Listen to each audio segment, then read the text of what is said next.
The Second Amendment is one of the most debated rights in the United States, so much so that there's always legislation trying to add restrictions or change an interpretation. I'm going to explore how this right was born out of a rebellion against tyranny, how firearms were pivotal in the fight for independence, and why the Founding Fathers emphasized this right so strongly, even though their actions would have been considered treasonous at the time. To understand the Second Amendment, we really need to go all the way back to the late 1700s, when America was still a collection of colonies under British rule. The relationship between the colonies and the British government was growing increasingly strained by issues that we still battle and discuss to this day. Issues like taxation without representation, oppressive laws, and the presence of British troops in the colonies. It created a powder keg of resentment. In 1775, that powder keg finally exploded, and it became an open conflict at Lexington and Concord, where the first shots of the American Revolution were fired. The colonists, ordinary farmers, tradesmen, and citizens, took up arms against what they saw as an unjust government. These weren't professional soldiers. They were people fighting for their lives, for their property, and their freedom. And they were using firearms they had in their homes, the same firearms that the British were trying to seize to prevent the rebellion. Firearms were the great equalizer in this struggle. The British Empire was one of the most powerful military forces in the world, with well-trained soldiers and advanced weaponry for their time. The American colonists were outmatched in almost every way, except for one. They were armed and they were determined. The musket or rifle in a farmer's hands became a symbol of resistance. These weapons allowed ordinary people to stand up to a powerful government, to fight for their rights and their freedom. Without firearms, the American Revolution probably wouldn't have started. It probably would have ended before it began. The very existence of the United States is tied to the idea that people have the right to defend themselves against tyranny. It's important to remember that what the American colonists did was considered treason by the British government.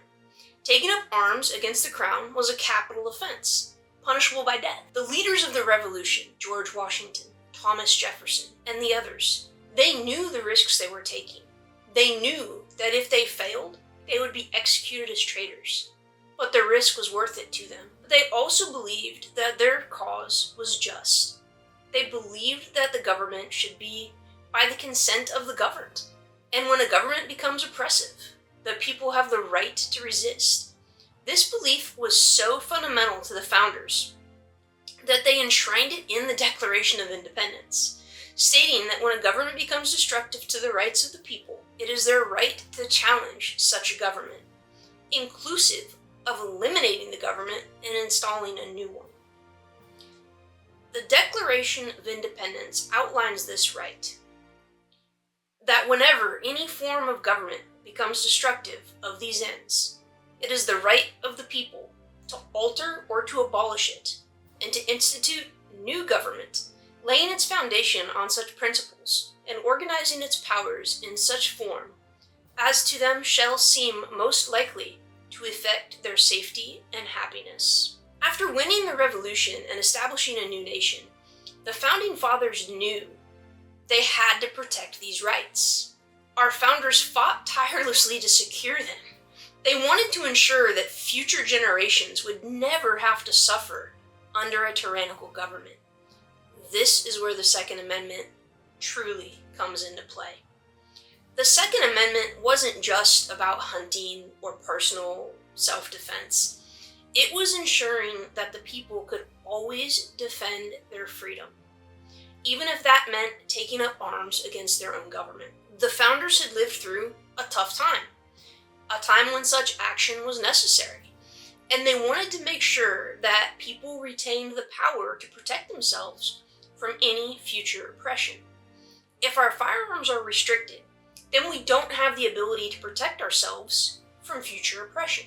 The right to bear arms, as outlined in the Second Amendment, is a direct response to the experience of the rebellion and the treasonous, yet justified actions of the American Revolution. It's a safeguard against tyranny, a reminder that the government serves the people, not the other way around. Over time, the interpretation of the Second Amendment has evolved, but its core purpose remains the same: to empower the people to stand up for their rights and to ensure that power remains balanced and fair. This is a right that has been fiercely defended throughout American history, and it continues to spark debate as our society and technology change. The story of the Second Amendment is a story of rebellion. Ordinary people standing up against one of the most powerful empires in history, armed only with their convictions and their firearms. It's a story of how those actions, considered treasonous at the time, laid the foundation for the freedoms that we enjoy today. Without the Second Amendment, we wouldn't be here. Understanding this history gives us a deeper appreciation for the rights we have and the responsibilities that come with them.